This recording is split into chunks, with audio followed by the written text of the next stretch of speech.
Friends, we have some technical issues with the first speaker, and we are moving to the second session. And our speaker is Dr. Aindya Banerjee, completed her PhD in the year 2012 from Calcutta University with specialization in the fields of Indian writing in English, eco-criticism and environmental sustainability, post-colonial literature studies, folk literature and folk narratives. She has been the recipient of both international and national awards for pursuing her research for excellence. Her keen interest in attaining academic excellence keeps her spirit motivated to achieve and explore more. We are very glad to have you, ma'am. This session is yours. Okay. Am I audible? Yes, ma'am, you are audible. Okay.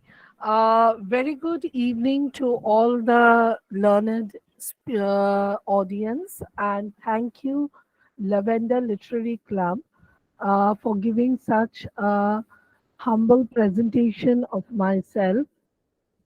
Before I would begin the session, I would just like to introduce my topic, which would be relating to the concept of what is a research paper.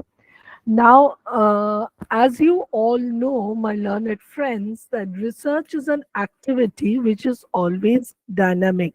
Okay, and dynamism is something that demands active participation from each and every angle you perceive the activity to be moving.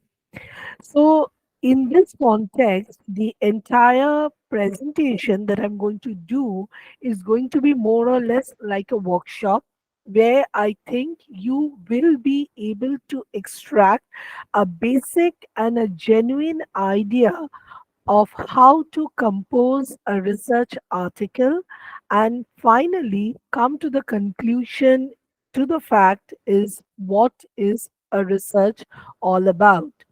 So, with these few words of introduction, I begin my presentation.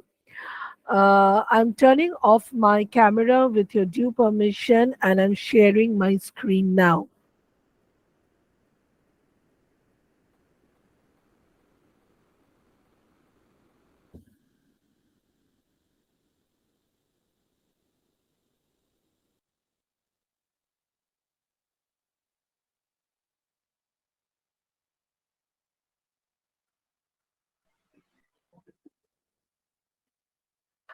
Is my presentation visible?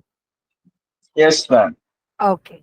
So, to begin the basic structure of the workshop related to the art of developing a research paper, I take a very simple but yet a very important topic as a research paper, or what do you understand by a research paper. Now, research paper, it says it is a document of scientific findings, and we have to keep in mind that as we draft a research paper, scientific findings are the culminating areas for the scientific community, because when we are doing a search, what we are trying to search has to be validated with authentication and state of art explanation to what we are asserting for. So, in this line, we can just define a research paper as a format which resembles to a report writing. Why you see a research paper is usually written to disseminate new knowledge.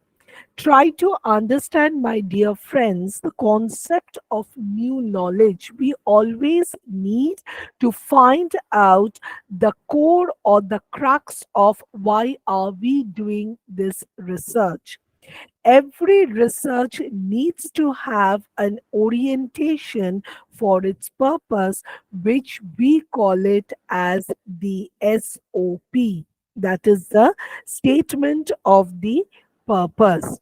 The incentive of a research paper, therefore, may be one's professional advancement. For example, you see, me being in the teaching profession, or rather, you being the learners in the line of academics, all we do is to publish research paper, but my statement of purpose is going to be different from yours, because for my it will be my career advancement scope. The more number of research publication I have, the more number will be added to my credential. Whereas you as students, whenever you are going to publish a research paper, it will not only authenticate what you are learning, but likewise will also supplement the practical application of what you have studied so far. Okay, coming to the next point. So this is in nutshell what have I said. What is a research paper? A research paper is an expanded essay that presents one's interpretation or evaluation or argument. According to the segments, according to the bifurcations, we divide our research papers. It can be an interpretive report, it can be an evaluative research when we are mainly dealing with scientific evaluations, or it can be the substantiation of an argument. Next, it says that when anyone writes a research paper, they build upon what they know about the subject and what other experts know. This was exactly what I was trying to say when I was explaining the basic concept of a research paper, because it is built upon what am I knowing. That is my statement of purpose, and adding on to garnish the presentation, I give the add on toppings of what other experts know from the research activity. Again, you see, there is another bifurcation which says a research paper involves surveying a field of knowledge in order to find the best possible information in that field. Now, coming to the next slide, it says that what are the areas in which one can publish a research paper. So you see, these are the various segments. We have science, definitely the scientific research papers, followed by arts, humanities, religion, management, and language, and so on.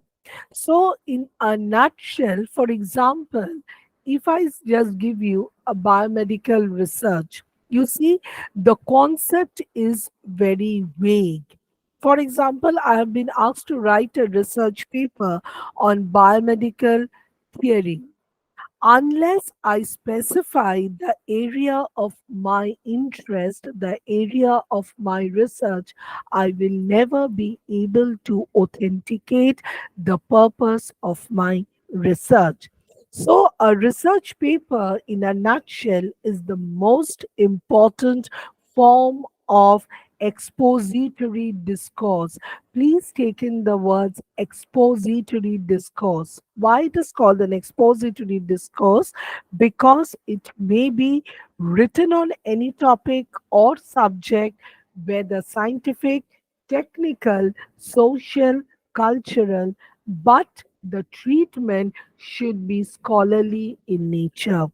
Because if I just say a biomedical research, it creates a very simple vagueness in the mind of the readers. So it should be very scholarly in attuning to what it is trying to describe.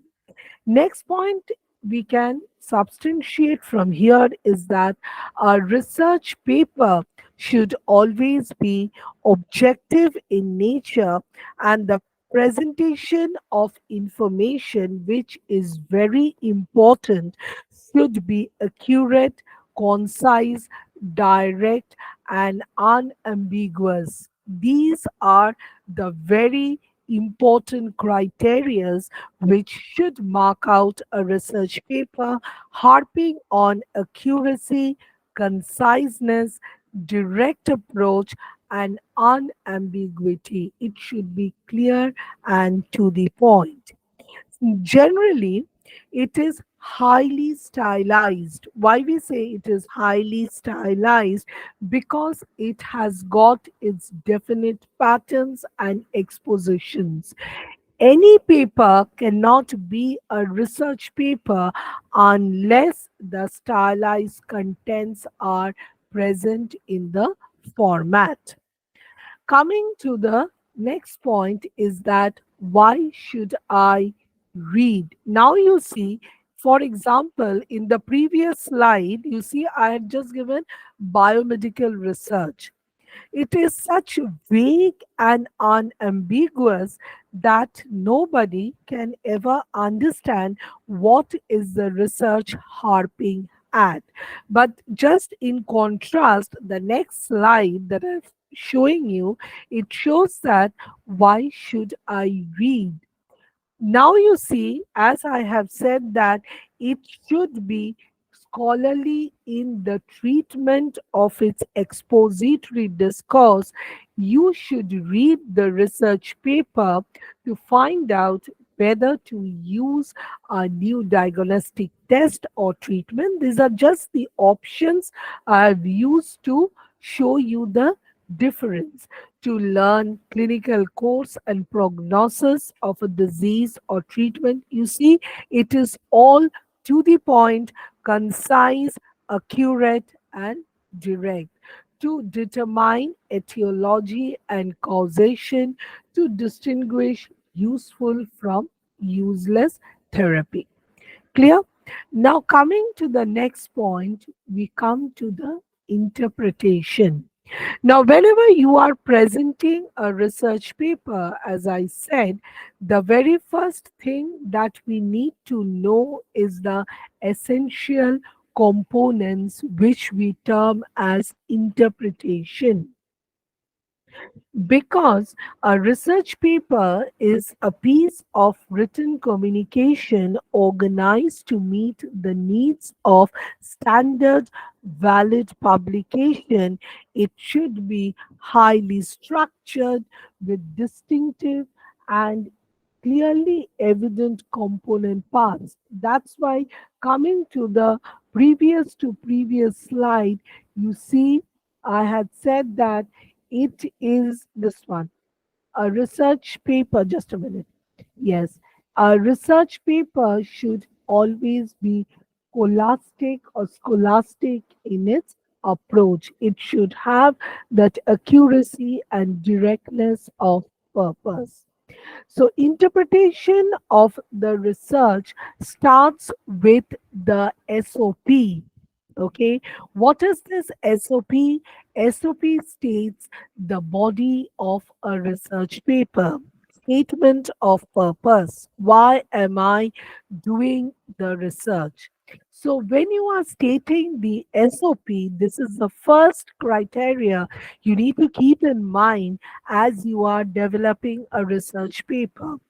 Suppose you are working on the book of Amitav Ghosh, say nature conservation, and Amitav Ghosh referring to his book, The Hungry Tide. Now, when you're speaking about Hungry Tide, you need to first analyze the background and the nature causation that had led to the concept of the hungry tide, the ebb and the flow, the erosion of the water, the erosion of the mud engulfing the human community has got the name as the hungry tide. So when you are writing the body of a research paper, the first question should be, what is the purpose of this research? Next, how was the question studied. We call this as the research methodology. Several methodologies can be there: book references, followed with field study, quantitative analysis, data analysis. So these are the various abrupt or regular methodologies which are to be ascertained to the process of method interpretation. Once you are decided with the method, you come to the purpose of result. For literature paper, the ultimate comes with the conclusion you are drawing. Again, if I refer to Amitav Ghosh's The Hungry Tide, it is justified whether nature is hungry or man is hungry. So it's a combat between the Anthropocene and the Ecocene. And finally, in the tug of war, who rules the other? The ecocene, the nature sophy, or the nature therapy outrules the gust and the lust of mankind, or whether it is the mankind who returns victorious over nature. And finally, it will lead to your discussion at large. Clear? Now we come to the components, the essential components of the a research paper. A research paper effectively deals with the following parts. It has the title, authors, affiliations, followed by abstract, subsections, tables and figures, references, acknowledgements and disclosures, appendices, and electronic supplements. Now, these are the broader perspectives in which a research paper is subcategorized. Now, if I go into the sub-subsections, what I can introduce, I have an abstract, I have an introduction, I have the materials and the methods, I speak about the results, I come to discussion, I come to a conclusion, acknowledgements, list of symbols, references, and bibliography. The most important part in a research paper is the context of your references or bibliography. Now, what are this biblio? I'll explain it in due course of time. So, broadly speaking, the slide shows you the main additions, and my discussion had spoken about the subsections into which a research paper is divided.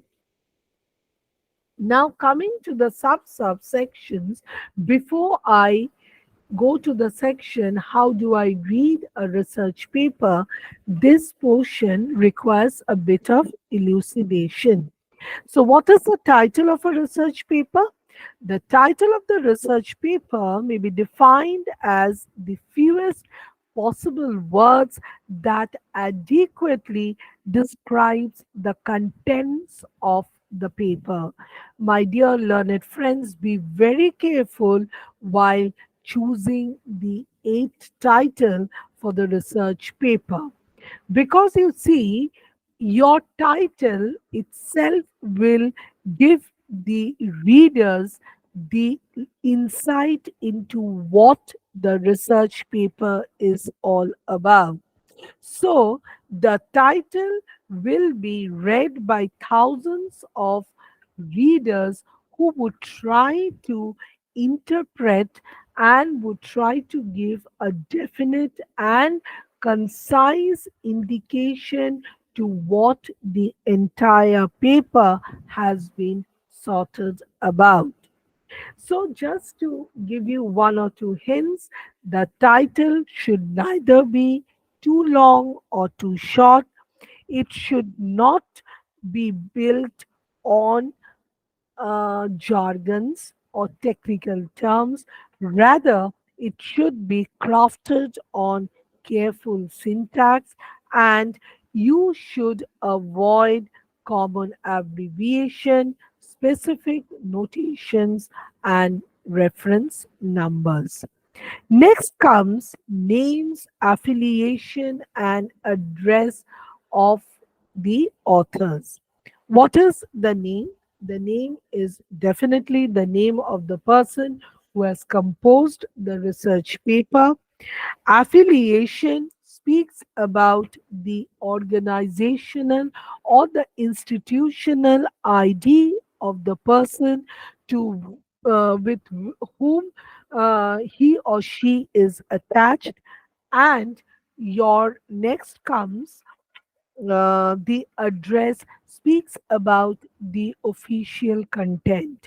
Addresses can be the e-addresses also in form of email, or the general address through which the organizing the publishing house can contact with the person in name of the research paper.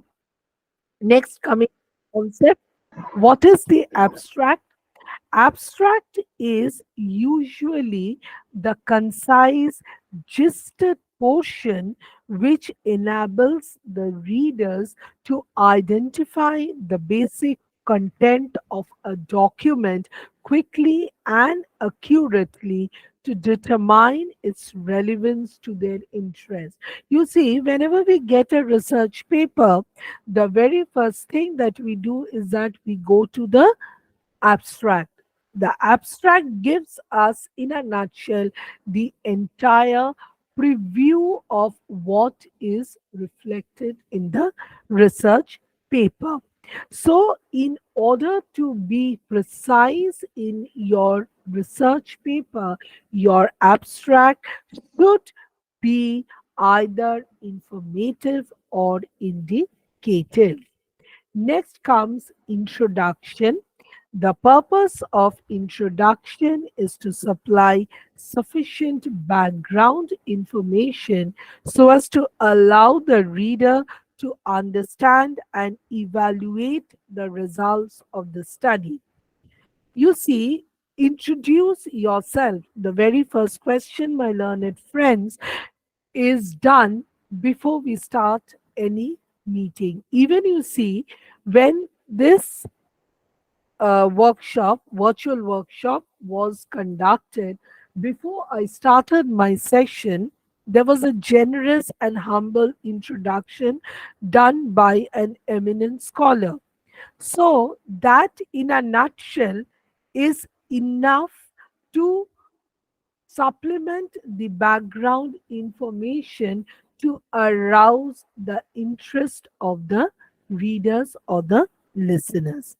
So, when you are preparing the introduction, you should be very careful in order to measure the scope of the problem that is investigated. Next comes materials and methods.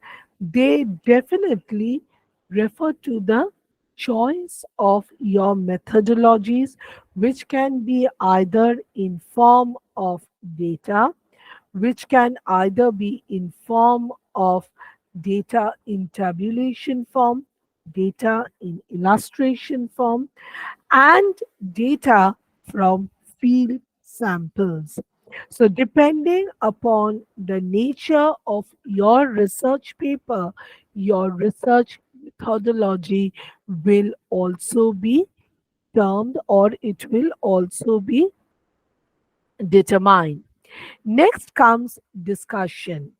Discussion leads to the elaborate concept of how you are developing the research paper.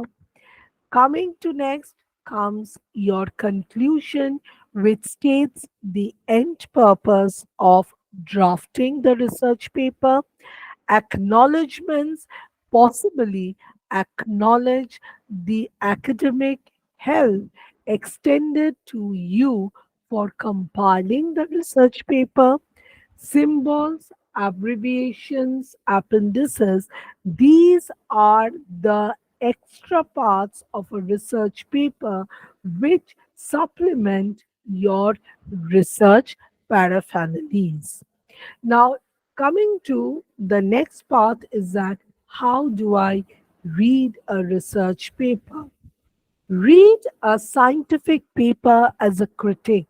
Ask yourself, even when you are writing the research paper, you should be a critic to yourself. Read it as a be it a paper from the arts, humanities, management, science, medical, any field. You should be your own critic, and you should try to understand the problem, understand the proposed solution, evaluate the paper in terms of competing approaches and designs. Never become complacent with the research paper you have published, because in peer review, it is the cornerstone of the scientific publishing process. Your paper that you are submitting has to go through a peer review activity, and that is where it is the cornerstone for your scientific. Why it is called the cornerstone? Because you do not know whether it is to be approved. If it is approved, it goes for the printing. If it is disapproved, it comes for the editing with the purpose of remodeling or re-editing the paper. Next comes, how do you evaluate a research paper? Evaluating a research paper is also one of the key components for developing a research paper. When you're evaluating the research paper, what is the context that you refer to? What is the problem being solved? You have stated your statement of purpose. Is it important? If important, if it is relevant, if relevant, why it is relevant, what is the prior work in this area. This is a very important uh, point that I would like to say. You need to make a background study. You need to be very sure about the background or the research activities that had been done on the topic prior to your presentation. Next is the proposed solution clever? Now, clever is not the tactful cleverness or the intelligence we say. Excuse me. It is the academic activity which makes you outshine from the others.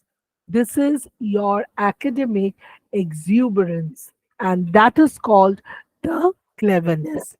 And what is the impact?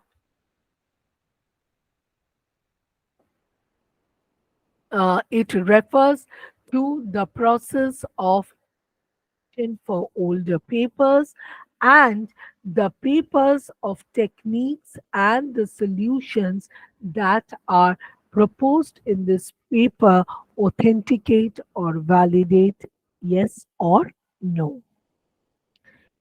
Now, how do you evaluate your research paper? Read slowly, take notes as you read. Once you write a research paper, it is not over.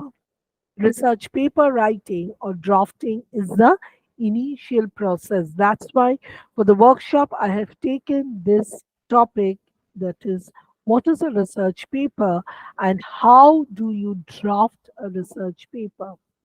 Once your draft is over, you form the evaluating process. You are the evaluator of your own research. Read slowly, take notes as you read. That will actually give you questions, assumptions, importance of your stated problem. Write questions to track what you don't understand or what appears imperative. One important point is that sometimes what is not in the paper is more important than what is in it. The term imperative research is what to I am harping at. Something that is inside in the paper but is not explicit. So, this is done purposefully to increase the rate of curiosity or to fabricate the reader response theory. Now, what is this reader response theory? The curiosity is increased and the response parameter is measured in core terms. Clear? Next is that don't let ideas or design details pass until you understand them. Even when you are reading a research paper, you should not allow ideas or design details to just flip over without understanding. Again, the most important part is that do not assume the paper is correct even if published in a prestigious peer-reviewed Venus venue. Sorry. So what happens is that we often go complacent. Yes, my paper has been accepted in SCI, ESCI, Scopus, Elsevier, and my research is done. No, complacency should never be there in your research activities. So, coming to the later part of the presentation, now I come to the ground rules. Now, what are the ground rules? Try to understand your work arena. Don't be afraid to ask. Be always curious. Be constructive. Be polite and be a critic to your own self. Next comes here are the bifurcation of the research papers.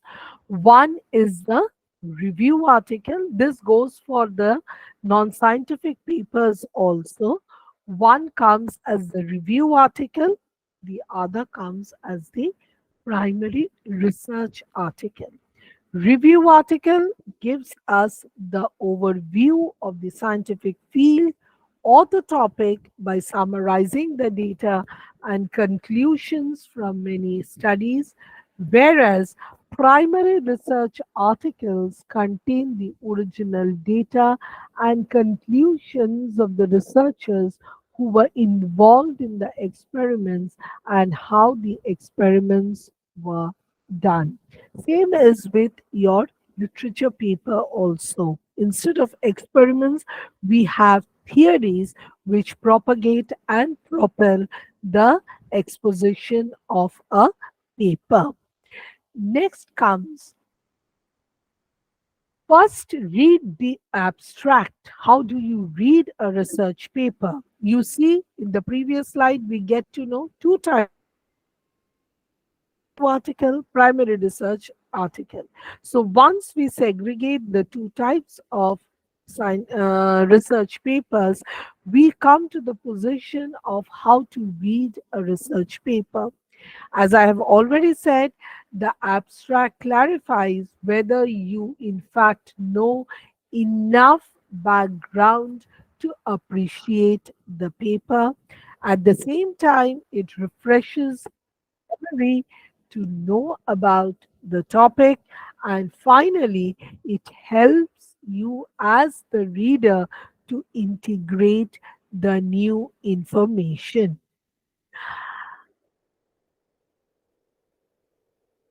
Introduction can be skimmed. As we all know, skimming and scanning. Skimming is making it precise. Scanning is even after making it precise or concise, we go on making it shorter. We become more projected. We become more clear to what we are about to develop in a research paper. So the introduction can be skimmed. The logical flow of papers goes straight from introduction to results, then to discussion for the interpretation of the findings. So this, in a nutshell, will go on help you to divide the entire research section into tapering ends. Because you see, when we start writing a research paper, it is having a broad flat end.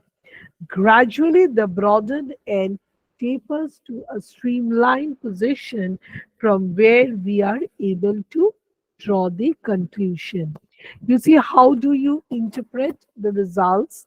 We examine the figure, we take notes, we explain the basic procedure, we question and we answer the results. Finally, we come to conclusion followed by our criticism. Now, next comes how to read the significance of the discussion. In order to read the discussion or the body of the research paper, we have to take notes and answer these questions. What questions? The question is, what conclusion did the author draw? We need to opinionate and interpret and ask ourselves, is the conclusion or the discussion data significant? Does it contribute to knowledge or correct errors? If it is doing that, you may be tired of this paper, because at the end, if you are tired, you get relaxed, you will miss out the overall reflection and the criticism with which your paper is to be finally put for publication. Now, when you are doing a reflection, you need to agree with the author's rationale, because you are incorporating ideas, references, cross references from works that have already been established. So now, as you reflect, you need to agree whether you are in line with author's rationale for setting up the experiments or the data or the interpretation as they did. Did, in case of scientific experiments, were the data experiments appropriate, and what further questions you have, even if you agree with the author's conclusion. And the last part is most significant because it leaves a scope for your future work, because it is the point or it is the junction from which you carry on your research for the future trends.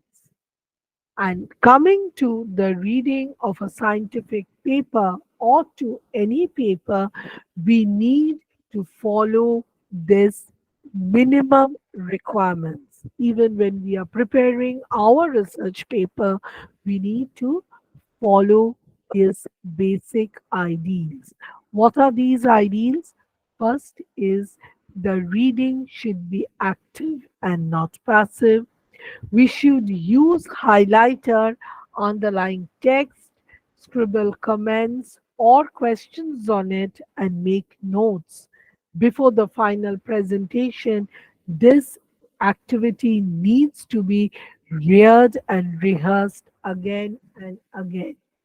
If at first you don't understand, you are always in the motion to get it for the next. And finally, to draw an end to my presentation, you see, this is the famous duck rabbit ambiguous image. You see, it is your way of interpretation, but whether you interpret it as a duck or whether you interpret it as a rabbit, you should be confident, and you should be rather reporting on the exhibition of the process to signify the image that you are trying to authenticate through the establishment of your data nodes. And with these few words, I stop my presentation. Thank you so much for your patient hearing and hope it has added much to your requirements of drafting a basic report or a research paper. And now I'm open for the question answer session. Dear participants, if you have any questions, you can ask. One suggestion that I would always like you people to understand is that be very authentic about the choice of your subject. If you are not very clear of your area or your scope of work, your research will never be a work of your acceptance, because research is something that is very, very time taking, patience, and hard working. What I always suggest to the people who are in this research activity is that be very much clear about your own research area. Be confident in your research area, and your confidence will pull up your work of your activity. Okay. So, with these few words, I'm open for the question. Anyone?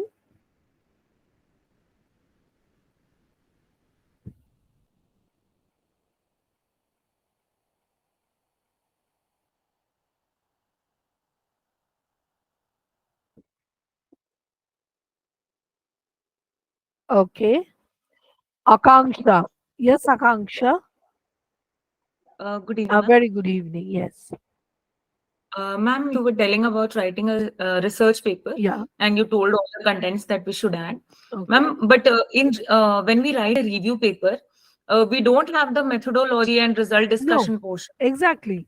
That's why I Yes. said that research papers are of two types. One is the review article. Review article is where you are working as a reviewer rather. Okay. And your the basic data material is already provided. So obviously there is a limited scope for your addition when it comes for your review paper. But when you're starting to write a paper afresh, okay, so whenever you're starting to write a paper afresh, these subsections and the sections becomes imperative to substantiate your work of research. Yes, ma'am. Okay, thank Ma'am, you so what much. are the major contents, some of the contents that we can add in the review paper? Major contents, you see, first of all, when you if you are been given a literary review, it mainly comes with the introduction, then with the discussion, because the abstract and the portions that are related to the research paper, it becomes redundant there. For few reviews, it directly goes to the discussion. There is not even an introduction. But even if you want to elucidate your research activity, or if you want to elucidate the fact of your review through the reviewing of the article, you can have an introduction. But mainly it comes with the discussion, your conclusion, and if necessary, the recommendations. Clear? Yes, ma'am, I am. Okay. Thank you so much. Yes. Ma'am, I have one question. Definitely, sir. Uh, Thanks for the nice presentation, ma'am. Thank you, sir. I'm working as a research coordinator. So people come and frequently ask what is the significance of Scopus publications, Web of Science publication, SCI publications. So sometimes I have to say that the Web of Science publications or the journals are equivalent to Scopus or Exactly. SCI. So, ma'am, I want to have your expert view on this particular question. Exactly. Because you see, my learned friend, when we go for SCI publication, usually the technical papers they fall under the SCI publication. But for humanities stream that we usually go for, it is either Scopus or the SCIE. Okay, the SCIE, because last year only I have an SCI publication with myself as the solo author. And along with this, or definitely if we fall under the management in the art stream, we have the UGC K listed journals. So these are only the journal segregations depending on the high impact value. I think so you will also agree to this, that it depends on the impact value and the publication ratio with which the paper is being published. You are absolutely correct in the way of your explanation to the scholars. So, ma'am, what is your take on Web of Science? What is the significance of Web of Science journal publications? You see, Web of Science, definitely it has the what we call it, the criterion factor, because that is what I was saying. Because whenever we try to publish a paper, why do we go for Web of Science? Because you see, it is authenticate and it has got this high impact factor.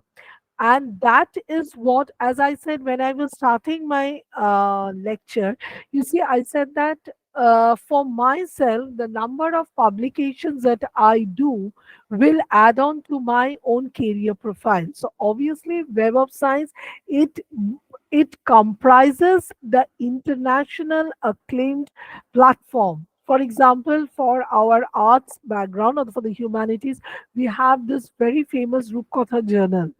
So that covers the Web of Science with an international standardization with a high impact factor. And the citation rate is very important.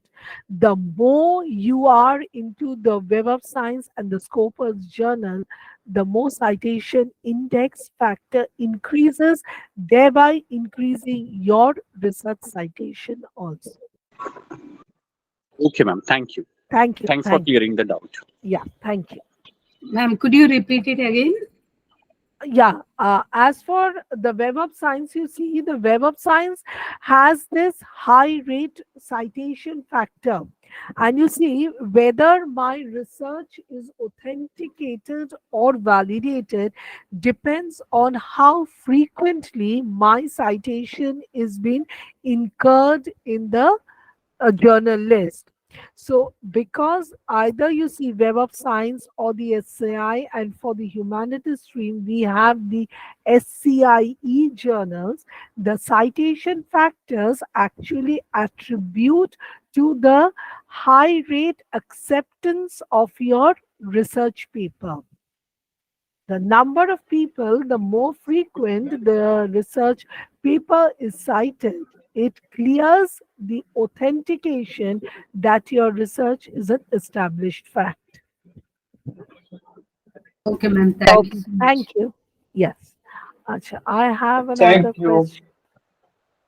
I think there is one. Thank you, Dr. Andy Banerjee, for very informative talk. Okay, thank Dear you so much. participants, we are moving to the section. Now I invite Dr. Priyanka, Assistant Professor of English, College of Agriculture, University of Agriculture and Horticulture. She will continue first session. Thank you so much. Thank you.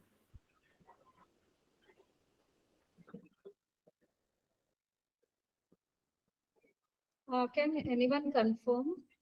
Is my slide is visible now? Yes, ma'am. Yes, ma'am. Is it visible? So Yes. Yes, because ma'am. of the technical glitch, I'm going to skip my half of the presentation. I've decided that I will be focusing more on MLA 9th edition. So if you want me to quickly recap whatever I have discussed in my what I have prepared for today is, so according to me, I was in the third slide. Okay, is it correct when I was explaining the references are not required? Did I explain this? Can anyone? No, ma'am. No problem. So, so we are going to cite, we are going to do the citation whenever we are going to quote, okay, when we do the paraphrasing, okay, whenever we are taking the ideas someone has already expressed, okay. So we both have the similar idea, but the author has already expressed it, so then the citation is required. So whenever we make specific references of the work, also the citation is required. And when we read something and it has helped us to develop the critical ideas. For example, if I'm reading Edward Said's work, Orientalism, it has contributed me to develop some critical ideas on post-colonial studies. So all these things has to be cited. Okay. And then quotation, how to quote is a technique, when to quote, how much to quote is the factor that the reader is going to decide. So sometimes what happens is, if some research scholar has quoted those words, you should not judge that this is important, let me quote the same quotation. Okay, so this is the idea that researcher has to change. Instead of that, when you do the reading process, when you start reading, so you have to identify the catchy quotation which is required to validate your argument. Okay, don't just borrow the quotation as it is. And it is always better to refer the original text. If the original text is not there, then only you just go for the secondary sources, what we call it as a cross-referencing. At this point of time, it is always better to have the original sources as much as possible. This may be the deciding factor for acceptance of your research article. For example, the reviewer is going to see the reference section as well as the in-text citation. In your reference section, by chance, by mistake, if there are more like cross references, so they will come to know that you have referred less original references than the so you have given more weightage to the secondary sources and less original references. Okay, so in order to avoid that, try to find out the original references, original sources. That will be the good option. That is what we recommend in the research. So directly now I will be moving on to, I have skipped many things because due to the time constraint. Now I will be directly focusing on MLA 9th edition. Okay, as you all know, this is the Modern Language Association, which we call it as a MLA. This is an updated style manual which is available from April 2021.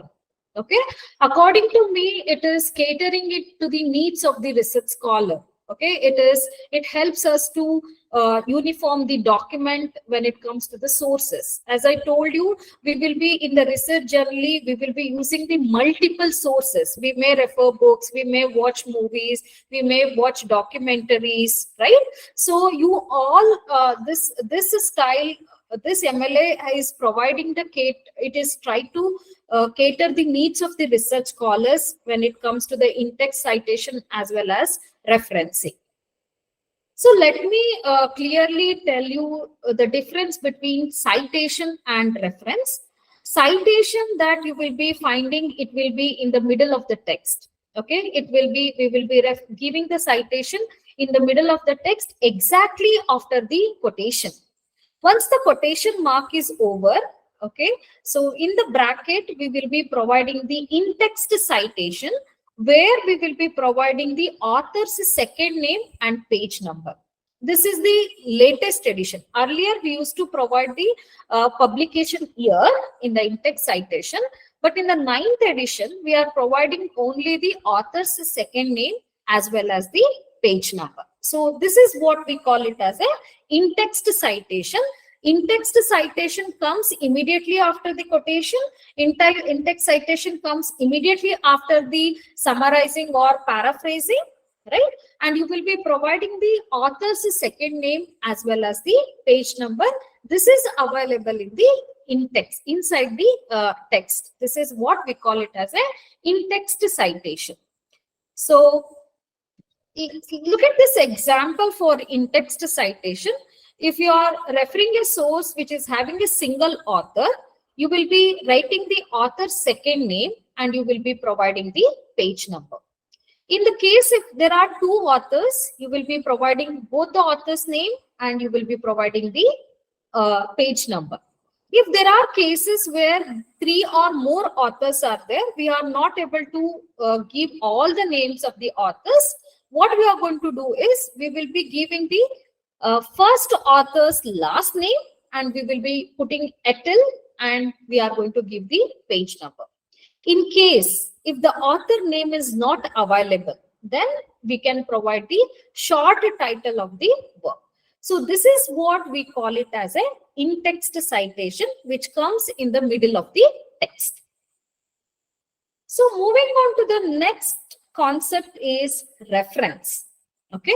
So the reference list includes all the sources that you have used in the in-text citation. Okay.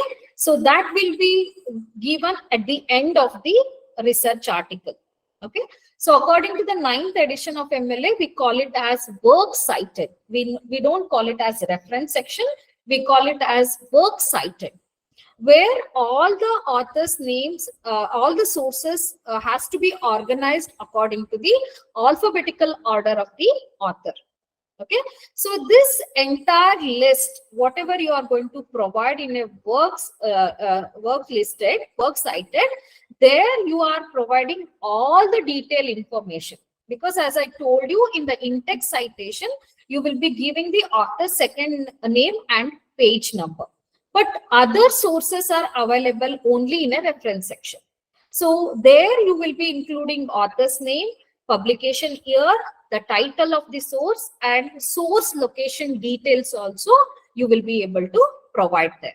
Okay, so this is the difference between reference and in-text citation.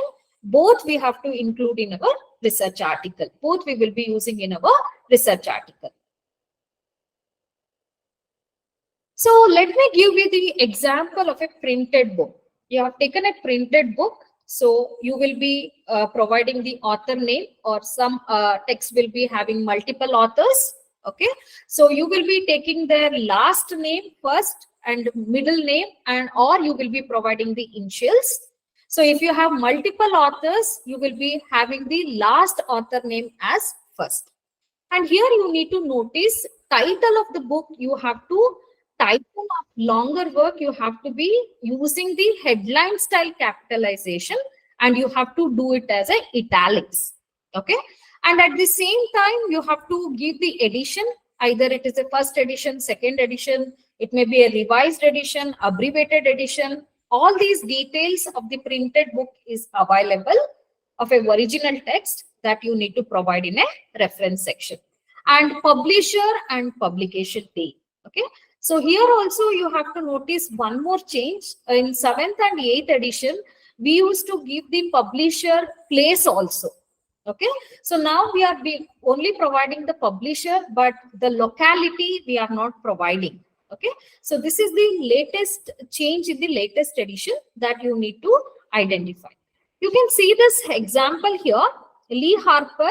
This is the first edition, and other details as follows.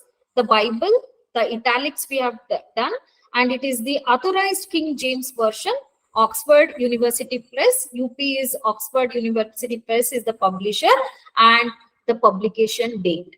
Okay, this is how you need to give the reference for the printed book. Okay, so the next thing is about if you are referring to a translated work, if you are working on a translated novel, right? So, or you are referring to a translated text. So how you are going to cite? So here it is mandatory to include the translator name also. Okay, so you can see Michel Foucault, Madness and Civilization. It is translated by Richard Harvard, Vintage Random House, and the publication detail. And the title of the book is in italics. This is what we do with the translated work. Just a second. So if for a text, there are addition to authors, if many have contributed, okay, and you think that the contribution is needed for your research and it was relevant to your research, and if you think so, you can use it and identify the source, and that you can include their names in your documentation. For example, you can see here, it is Virginia Woolf Jacob's Room, annotated and with an introduction. Okay, we have given the contributor's name also because it was relevant to our research. That is the reason we have included. Others contributors information also you can include in the reference only if it is necessary to identify the source with the contributors. So this is what you can see here in the example. So when we are referring for an ebook, okay, so authors and author details is exactly as the same for the printed book. So here also title of the book has to be italics. It should be in italics, and editor note. Okay, if there is one editor, use the format edited by the last name and first name. If there are multiple editors, use and before the last author's name. If you have more than multiple editors, you can use the last author's name, and you have to provide the publisher's detail, publication detail, database. Okay, use italics for name of database, and URL link also you need to provide. Okay, let's see the example of this. Okay, you can see this is an edited book.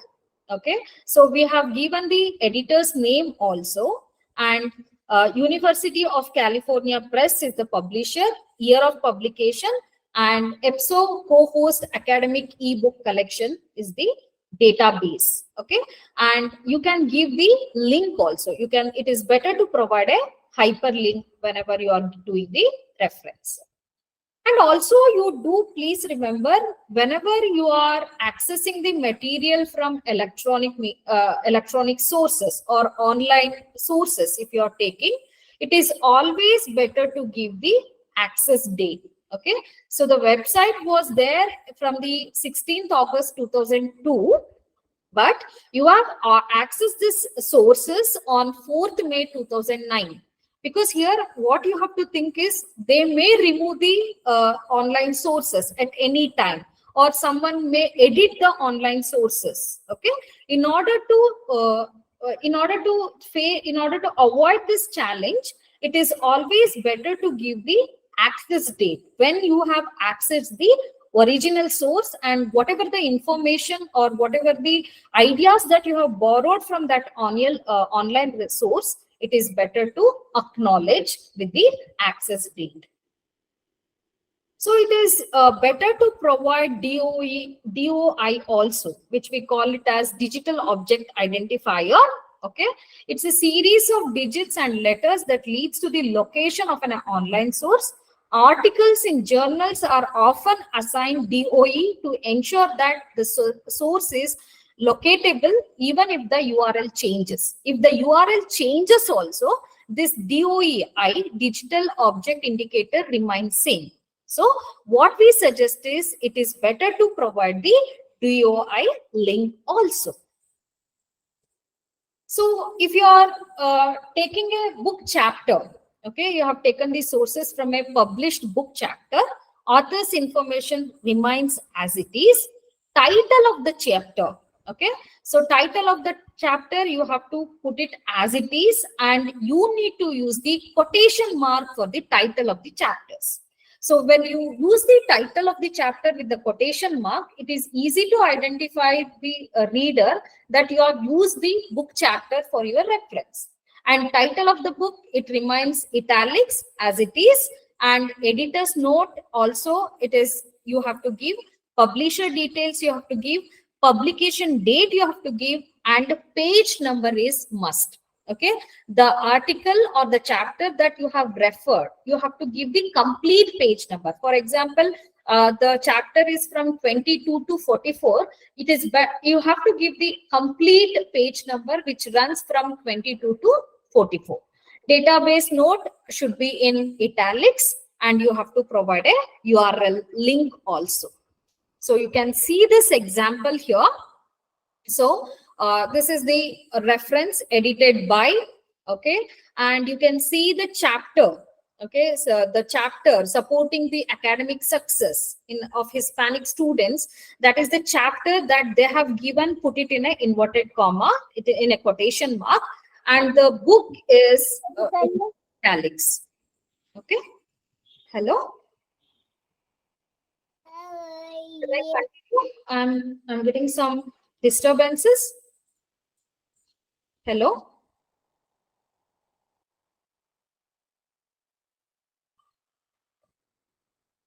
Hello, shall I continue? Yeah, ma'am, you shall continue. We will take care of the. Okay, so there are, okay, thank you. So when we are referring to the web page, okay, so if there is no individual author for the web page, so then you better to give the title of the page, because author name is not there. Okay, so title of the page section or document, publisher, URL link is must in this case of the web page. So for online blog, newspaper, magazine articles, you will be providing the author details. Title of the article again should be in italics. Title of the newspaper or publisher has to be there in the referential section. Publication date. Okay, please remember publication date is also needed. Use the format date abbreviated month year. So publication date should be first date, then month, then year, and URL link. So this is the example you can see here. 31st date is there, followed by the month, followed by the year. And as I told you, you need to access, if you have referred the online sources, accessed on when? On 3rd June 2019. If it is a book, you can see you can give the page number, you can give the volume, you can number, all these things can be given in a systematic way. So references should be accurate. Okay, you need a lot of patience when we do the referencing, because minute things also matters here a lot. Okay, wherever italics is required, we need to use italics. Wherever quotation mark is required, we have to use quotation mark. Consciously, we need to use the sources. So for example, if you are going for electronic encyclopedia, okay, in that case, author's last name or first name, if any, title of article is also needed, title of the publication, editor, version number, title of the database name, location such as URL is also required here. So you can see the example here, Encyclopedia Britannica Online and 2016, and we have given the URL link also. This is for electronic encyclopedia. If you are going for a printed encyclopedia articles, so author's last name as it is, title of the article has to be, you have to use the quotation mark, publisher and publication date is required when you are using a source of a printed encyclopedia articles. So coming to the journal articles, okay, in a research, this is the main source that we will be using again and again. Okay, in our research journey, we will be using books, journal articles, websites, films, advertisements, brochures, letters, emails, right? So if you are going for a journal articles, author's detail as it is, whatever I have explained.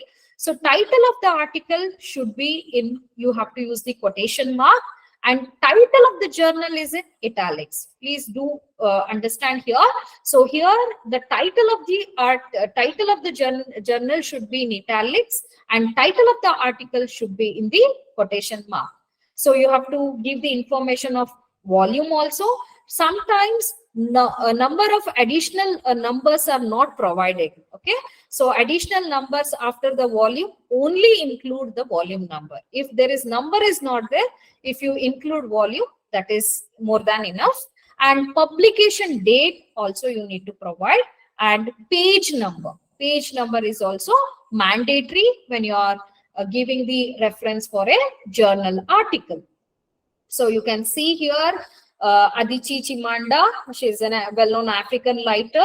On Monday of last week, The Thing Around Your Neck. So this is published. Publication details, year is also there, and page number comes at the end of the reference. Okay, and if you are using an online research article online, you can see the review of education, pedagogy, and cultural studies.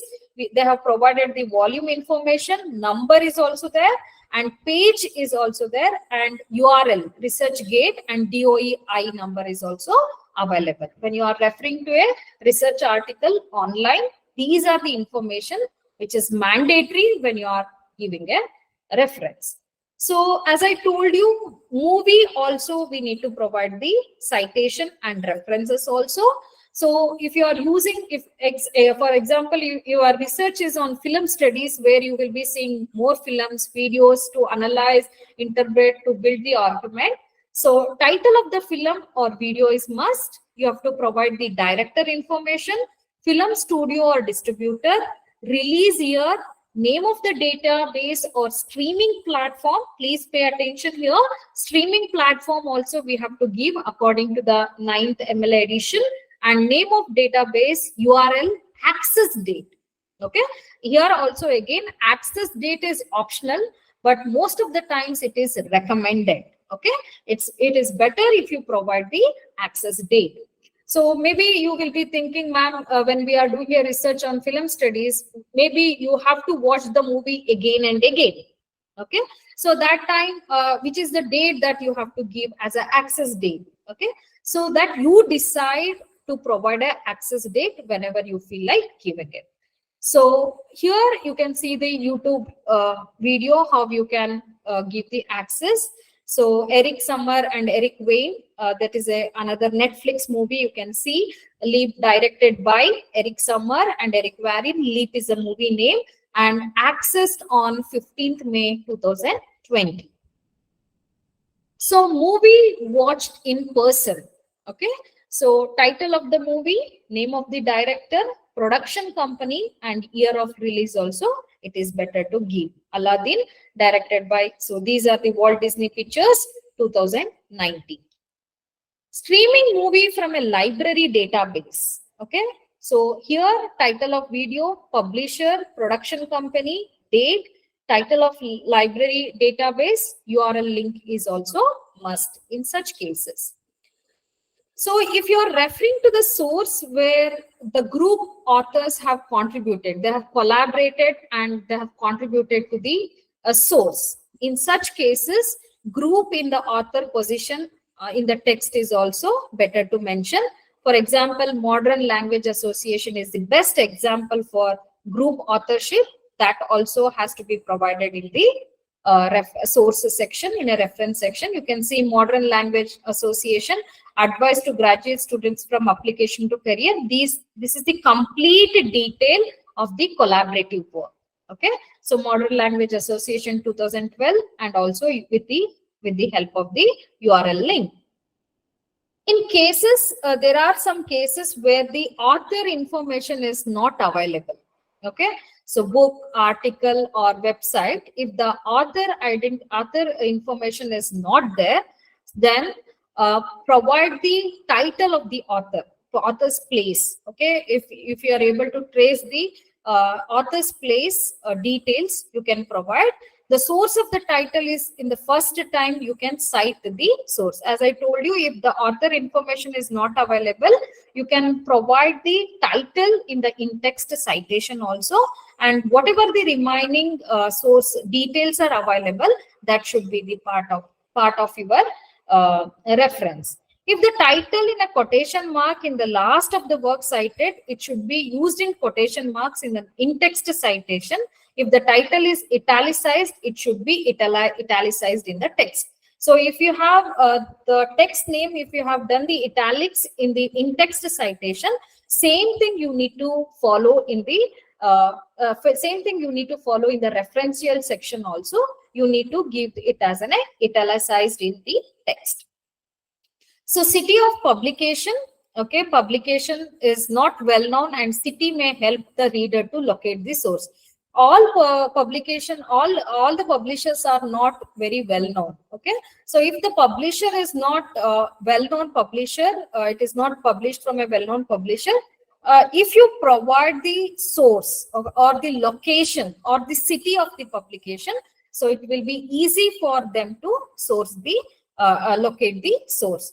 If there are 2 or more cities of publication, please mention that also and use the first one mentioned. If there are 2 or more cities, give the first city for the preference with the city of publication. No city publication is there, so then there is no need to indicate in the source. Simply omit this detail. If the city publication is not there, then it is no need to give those details. You can omit it. So if there are co-publisher, okay, so 2 independent publishers are given in a source and they seem equally responsible, then you have to cite both and separate with the forward slash. Okay, Oxford University plus / Random House, both are the co-publishers that you have to include in the source. Year of publication before 1900, there are some publications where the publisher details are not there. Okay, original publication details are not there. In such cases, you can give the publisher place details as well as the publisher publication date. Okay, if the publisher details are not there, the books which are published before 1900, this is the only option that is there for us. So no year of publication if there is publication of year is not there. Okay, so you have to put it in within the brackets as 2010, or you can put it the year of publication with the question mark. That means which means around, or you are not sure about the year of publication. Okay, so this is what you can do here. So sometimes no page number is located for ebooks. Okay, so in such cases it is difficult to find the page numbers. It is better to give the paragraph number. Okay, paragraph 4 instead of in text citation. If the page number is not available for an ebook, okay, so it is better to provide paragraph dot the page paragraph number you can provide instead of the number of page number. So when I was looking at the MLA 9th edition, okay, so there are some changes they have done. Okay, so the most important thing that you have to see in this MLA 9th edition is they have given the conscious of the effect on various audience of gender specific terms, stereotype language, people first language, pronouns and capitalization. In a new edition, this is a new chapter that they have included. I think this is very useful to refer. Okay, and they have also explained how to use grammatical grammar in a systematic way. Okay, so these are the 2 sections where you can look at in a MLA 9th edition. You can refer it, and these are the common academic abbreviations also you can see here. So these are the academic abbreviations that we will be using: trans, UP, U, volume, and all. You can see that. And these are the website that is going to help you, and MLA style guidelines are available in these websites. Okay, you can refer to this. And if you have any questions, if you have time to ask any questions, organizers, do we have time to have a discussion? Because I know that. Yeah, ma'am, you have 10 Yes, ma'am. minutes for. We have time. Okay. Okay. Yes, So ma'am. sorry for the inconvenience. I have started from the middle of my presentation. So what I would like to conclude before my presentation is referencing and in-text citation is meticulous. You have to do it meticulously because minute things also matters. Okay. In my research experience, when I wrote my first research article, today also I do remember the paper was rejected because in-text citation was wrong and reference section was also not systematically organized. Okay, so as a research scholar, as a beginners, in the first go, maybe you feel difficult, you feel get irritated. What is this? We have to see the sources again and again. There is no uniformity. Books there is a different way of doing the referencing. For movies, it is different. For journal articles, it is different. Printed, online, you will be confused and you feel like doing it. You don't feel like doing the reference at all. Okay, so but the reviewer is going to see the in-text citation. They will be seeing the quotations, how you have used quotes, and if you have used unnecessary quotation. All these things also matters. This you have to do it meticulously, and I would like to call it as a skill that you are going to develop over a period of time. Okay, it will not happen overnight. You have to see the MLA book again and again. For that matter, any reference style is like that. Okay, so when we shift to MLA to APA, again we have to see each and everything. In APA, in-text sector, say in-text citation is different and reference is also different. There is a lot of difference. So if you are a beginner, if you have started your research journey, do it from the beginning systematically from the day one. Okay, if you have finished any research article, you think that you need to put it in for in-text citation or for reference, do it immediately. If you postpone it, then it will be a difficult for you to do that reference section again and again. I've heard many scholars telling that reference is a headache, in-text citation is a headache. And if your research article is not making clear distinction between your original ideas and borrowed ideas, then the paper acceptance is difficult. Okay, so whoever is reading your research article, whoever is referring your articles, whoever is reviewing your article, they should able to make the differentiate between whatever the ideas that you have borrowed, whether you have acknowledged or not, whether you have given the credit to the author or not. This will be checked thoroughly. Okay, this is my humble request. And one more thing I skipped in my presentation: avoid cross-referencing as much as possible. Try to find the sources from the original text. Okay, so this is where I would like to conclude. So any questions? Dear participants, if you have any questions, you can ask. Good evening, ma'am. Good evening. It's not a question. Really, it's very crystal clear. Definitely. Sorry, I am- Anuradha, there is a network issue from my side. I lost the connection in middle, and this is extremely sorry for all the participants. No, ma'am. Really, you have enlightened us. I feel like writing immediately. Yeah, please do it from the day one, referencing in-text citation and all. Yes. Bibliography, please. Bibliography is in a research process. When we start research, we will be reading so many books. Okay, so that maybe you have not used for citation, or you have not quoted any lines from that book, but that will be there in a bibliography. That means that you have referred that book, Yes. but you have not borrowed any ideas from that text. Okay, working bibliography also, it is better to maintain. Okay, ma'am. Could you please share your presentation? Sure. I'll give my PPTs, and I've downloaded one sample, MLA sample, sample paper also I have downloaded. I will give it to the organizers. Definitely, I'll do that from my side. Without your permission, I have taken some photographs. It's okay. No issues. I'll be sharing it. Thank I'll you. share in the sources. Thank you. So nice of you. Thank you, ma'am, for a very Thank fruitful you. session. Dear Thank you participants, for we are the moving to organizing committee for giving me this opportunity to deliver my lecture on reference in academic writing. Thanks for the opportunity. Okay. Dear participants, we are moving to the third session, and our speaker is Dr. Jagoshan Giresh, Assistant Professor of English, Department of English and Cultural Studies, Christ deemed to be University, Bangalore, India. And hand over the session to you, sir. This session is yours.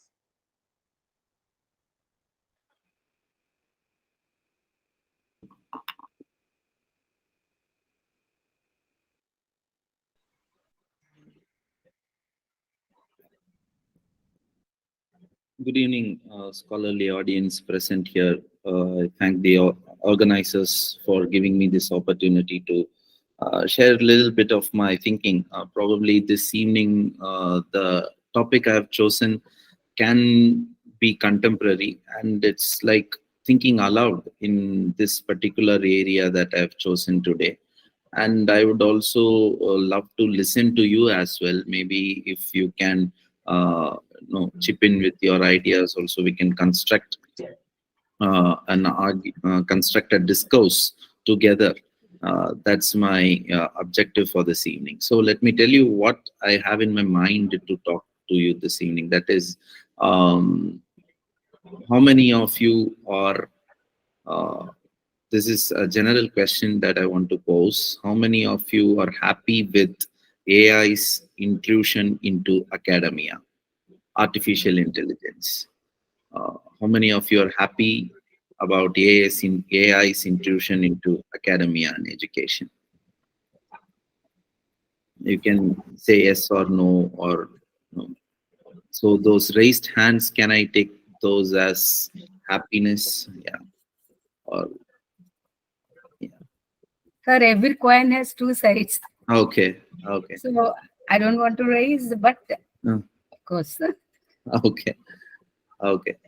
Yeah, that's interesting. Every coin having two sides, and I would try to explore the two sides of AI and how AI can be used in research, and especially the changing requisites of a researcher in the AI context. So these are things that I've been thinking for the past 2-3 weeks. Even in a similar workshop a month ago, there was a talk on research writing, but the resource person touched upon the influence of AI in research, and that led to a discussion as well. So from that point in time, I have been thinking about this, and I've also started writing about it. And so I use this platform to share my thoughts. And I also would love to listen to you as well, since we are scholars from different parts of the world. We can build a discourse together. So I definitely have something to say. Don't worry that I'll only be listening to you here. I am here to share my ideas as well. So first and foremost, there is one thing we should understand or realize is that any day, in any point in history, there is always resistance to technology. Hope you all understand what I mean by resistance to technology, which means, when writing came into use, I'm talking about at least 3,000 or 4,000 years ago, when writing was into the usage, the thinkers of that time, they even resisted writing because they thought it would deplete human memory.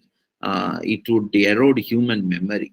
So that way, when television was introduced, linguists who were working on language, they thought that television would cut into or would do bad to the conversational skills or ability of children.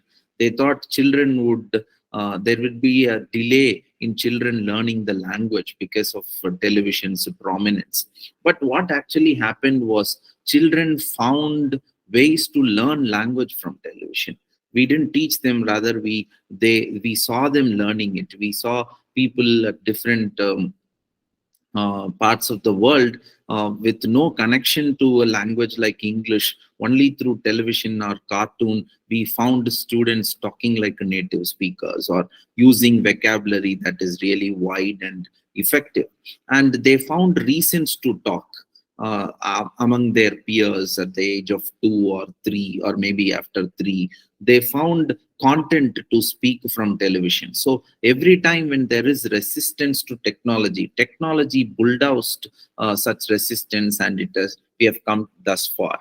And we know there were different industrial revolutions, starting from machine replacing the man to AI trying to replace machine replacing human beings, AI trying to replace human jobs. We had at least 4 industrial revolutions, and during all these industrial revolutions, during the past 200 to 300 years, every time intellectuals thought human beings would be replaced, but we were not.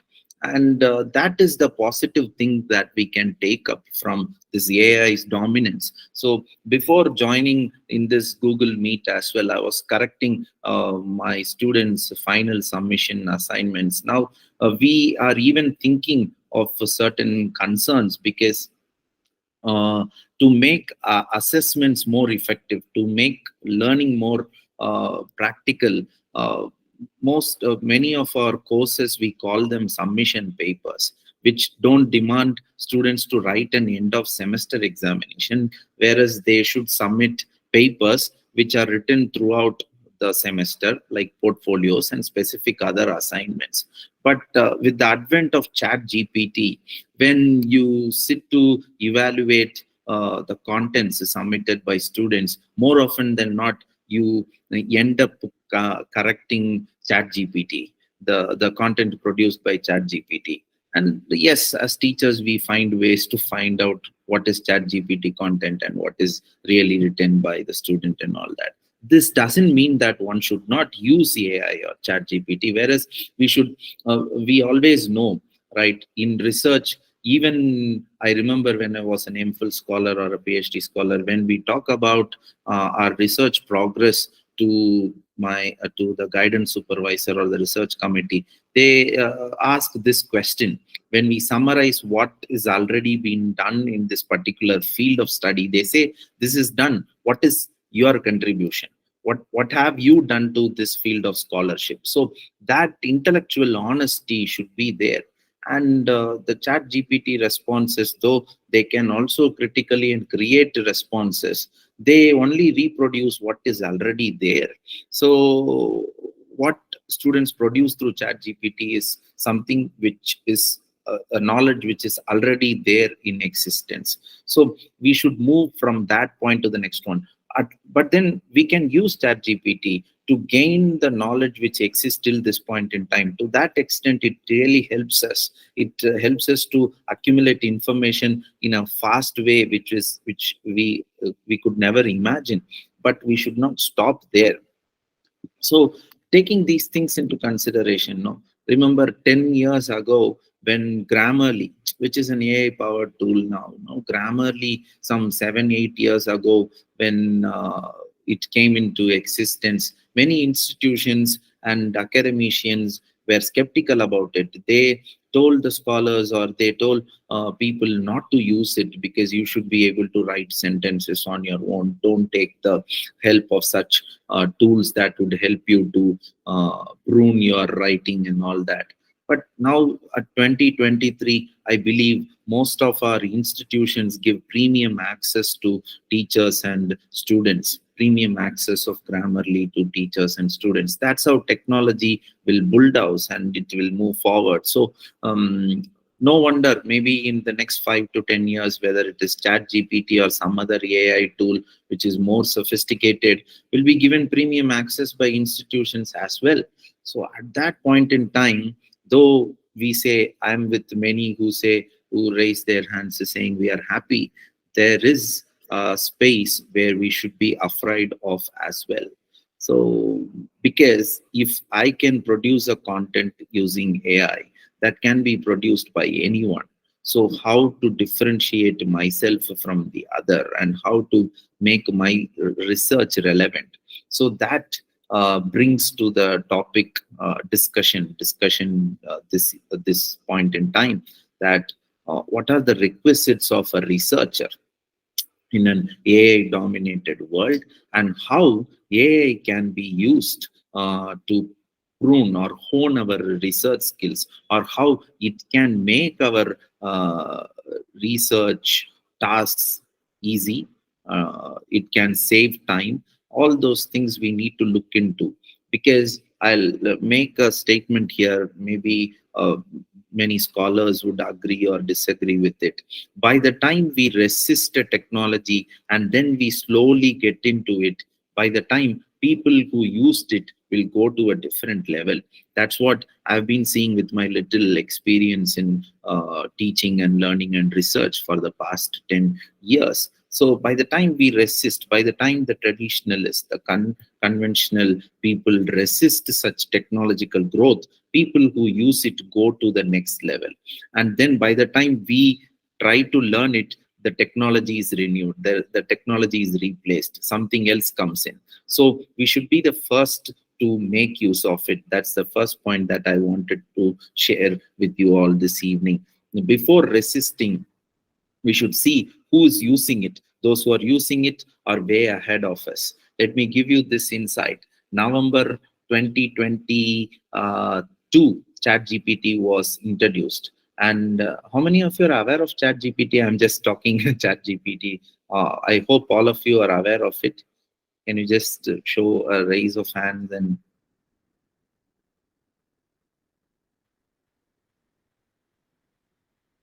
right, I could see a lot of raised hands. Yeah, thank you, thank you. Yeah, thank you. So all of us are, most of us are. Yeah. So, No, sir, I don't know.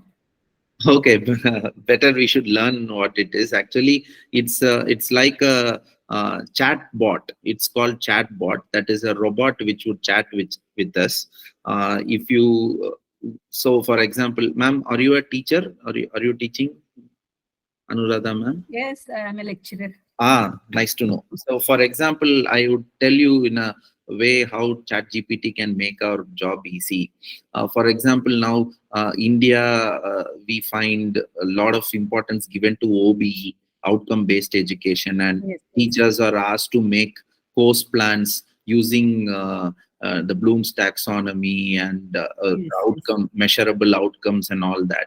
So, for a course, how long do we take to make a lesson plan or a course plan on average? Mm. 1 week. 1 week, ma'am? Okay. Yeah. So if you permit me to share my screen, let's do this experiment. Okay.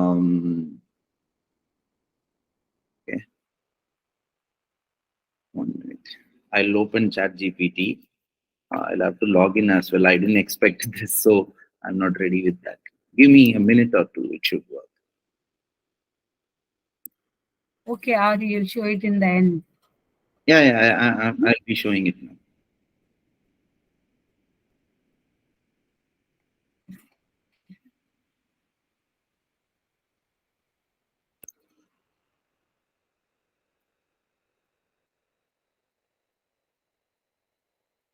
Yeah. So, for example, cultural studies, introduction to cultural studies.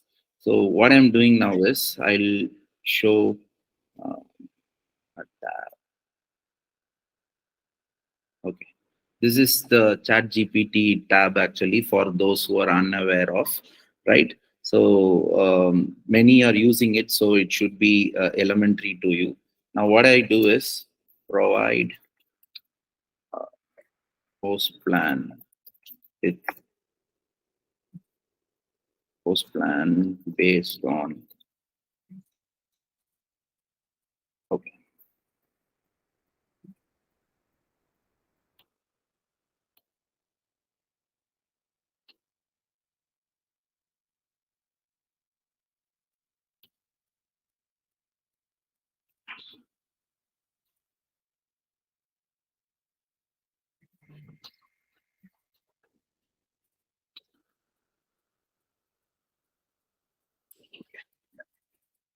This question is okay. Yes. Provide a outcome based. Course plan with 5 units and reference text on introduction to cultural studies.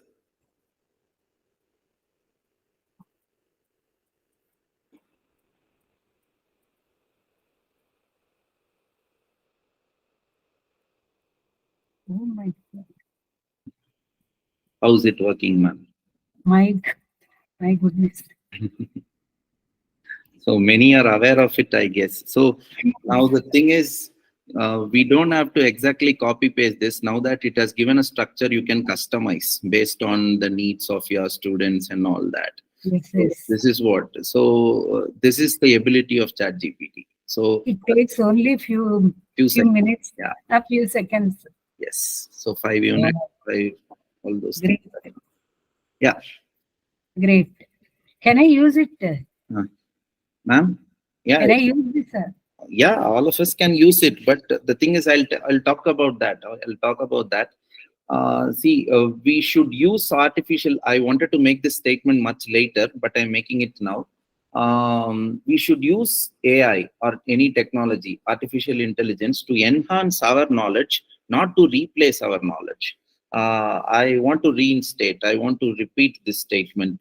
We should use AI to enhance our knowledge and not to replace our knowledge. So that's the idea that I wanted to share with you. So we can use it. We know, honestly speaking, outcome-based education, the course plan we make is for documentation. I call it document-based education. Yes, And, yes. Totally. For such clerical work, now these things make it easy.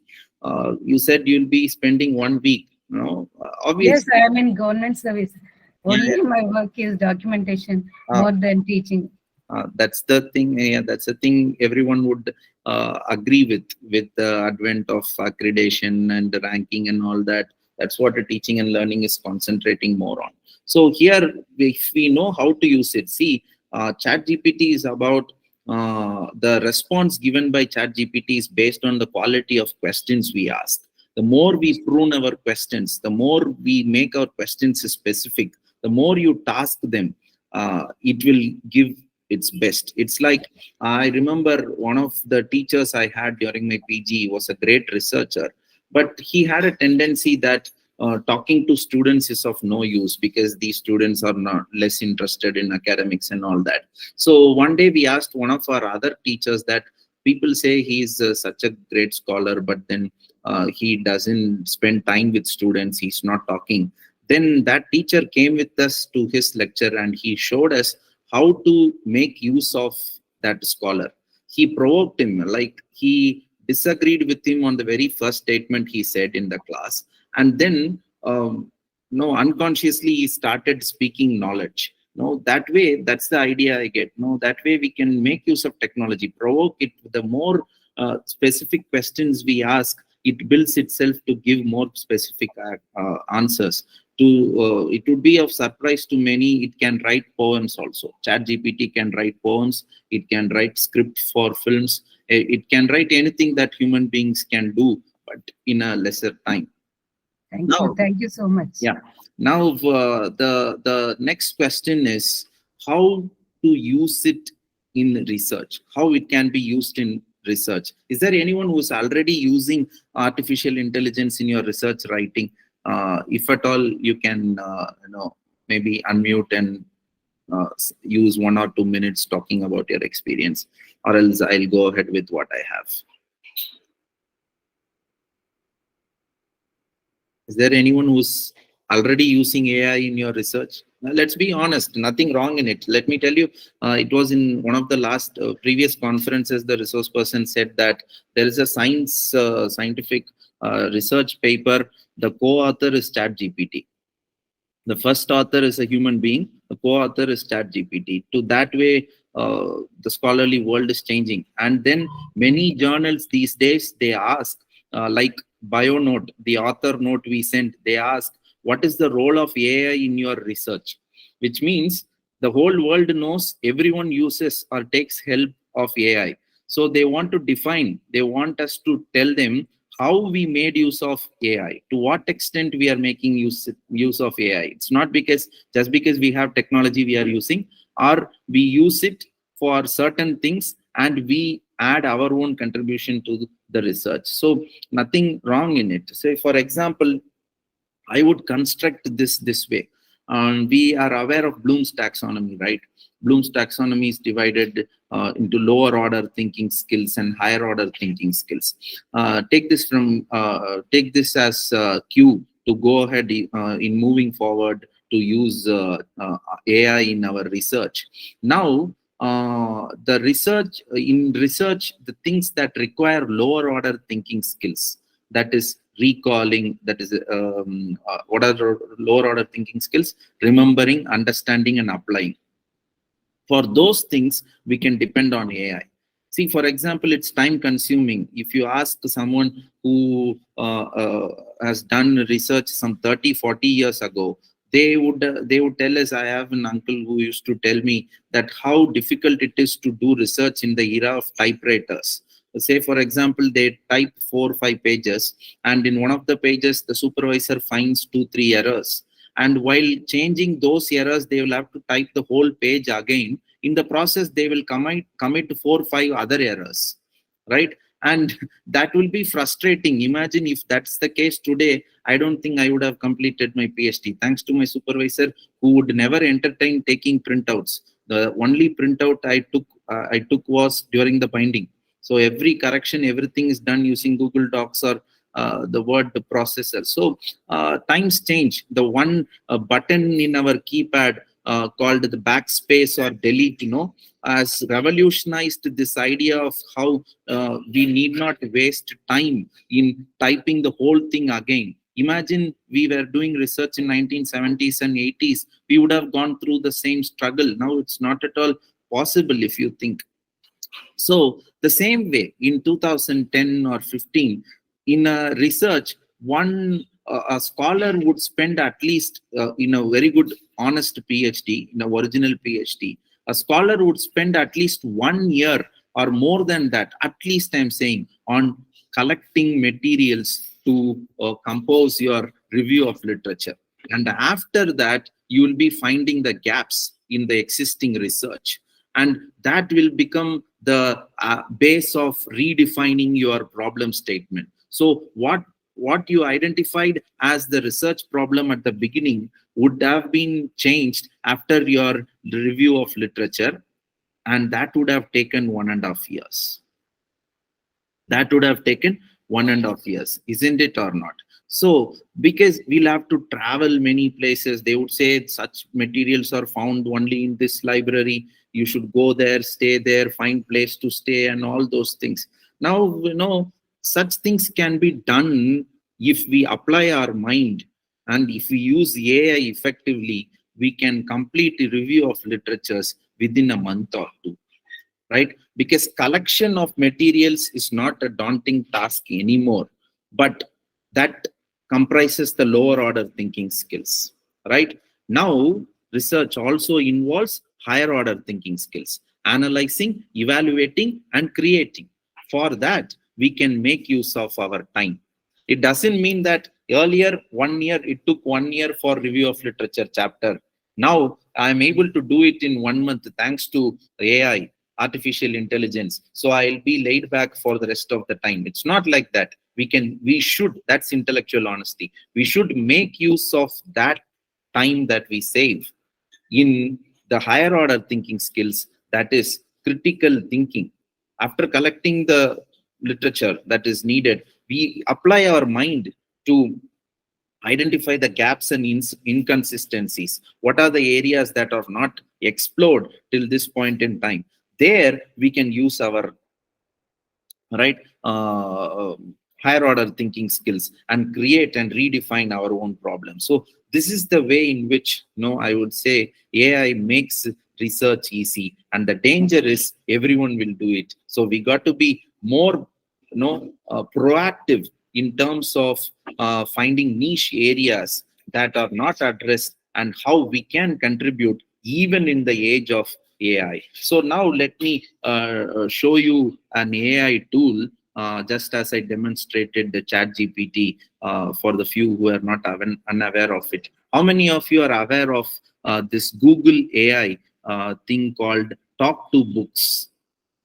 How many of you are aware of this AI tool called Talk to Books?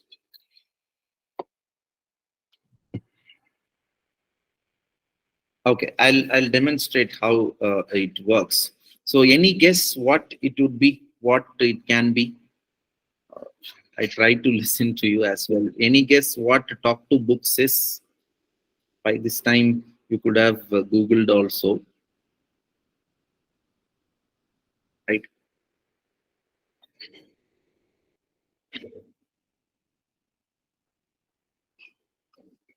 Okay, I'll show you what it is. Okay, so this is Talk to Books. Share this tab. Okay, so here if you type, it's by Google and it is powered by artificial intelligence. Okay, so now let's discuss a research problem. For example, will AI replace human teachers? Okay. So this is a question. So someone wants to write a paper on this, an interdisciplinary paper. How will AI replace human teachers and all that? So you need to do a review of literature. So we are using this app and I click go. Okay, it's all live. See what happens. Can you see what's happening here? So if I find any response, I'll be happy. Yes, we can see. Yeah. What happens? Can anyone explain what this tool does? View more passages. I'm at least some 25 passages we have got. I'm still clicking, right? Yeah. So the material, the answer for our question in the form of passages from various books. Yeah. So whatever books that are found in the digitalized version, the exact quotes that would be suitable, right? To substantiate an argument based on this question is given to you. So will it save time or not? Definitely, it will save because it is coming with references. Yeah. So you can pick up the texts that are so relevant to you. You can read that text if you want, or use these ideas as well. Now, is there any disadvantage with such AI tools? It may increase plagiarism. Plagiarism will be increased. Okay, but again, yeah, the idea is, that's what I'm saying, the honesty. There are ways to track plagiarism. We should know that, any day, even if we do a lot of hacks to avoid getting detected in a plagiarism software, it means that the paper will not reach to the extent that you intend to, because people will read a paper and they would cite it. We were talking about H-index and all that only when you have original ideas. What if it is found somewhere else before? If I am publishing something in 2023 and the idea is already discussed in 2021, so some amount of originality should be there to stay relevant in this scholarly world, scholarly arena. So for which an intellectual honesty, that I am repeating this phrase again and again, because in this AI dominated world, that's the most important requisite one should have in terms of developing our research acumen and also our individuality in the field of academia and research. Now, quickly, in 5 to 10 minutes, I'll summarize. I just demonstrated one or two, and I would summarize what are the other tools that can be used in research, and what are the ways, in what aspects of research AI can help us. And again, I'll complete with the essentials, requisites of a researcher in an AI-dominated world. So when it comes to research, the first thing that should come to our mind is novelty, newness, right? So it's quite often told to us traditionally that research should have three things. One is new questions about new problems. Maybe we can make it four even, yeah. New problems, new questions, new methods to address those problems, and new solutions, right? New, what are they? New problems altogether, new questions about those, or it's vice versa. New questions lead to new problems, and then we have new methods and then new solutions. Most of our research, if we look into, we produce a lot of PhDs and papers, but because of certain compromise on these four aspects, the research produced in numbers don't reach that many people, or it doesn't have a direct impact on society. That's because we compromise on any of these questions. For example, there is no new problem. We discuss an already done and dusted problem, and then we use questions that are already asked, and we use methods that are already used, and we get solutions that are already there, and we say the difference is this research was done in this district of this state of this country. My research is done in this district of the state of this country, so it is different. So that will not reach the time, that will not reach not only the audience, or it will not create an impact on society. That's the problem. So something has to be new. Maybe even if the problems are old, we should find new methods so that we get new solutions, or we should ask new questions. So something should be different. So in this AI-dominated world, we should find new problems to become more relevant as a researcher. So as a student and teacher of cultural studies, I believe humanity will never face dearth of problems.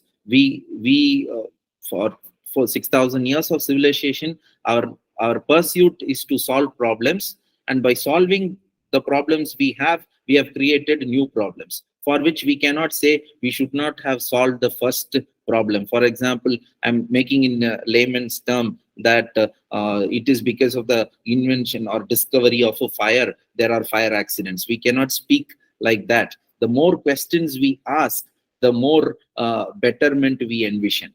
So I always dwell upon this idea, because my mother is quite often afraid of air travel.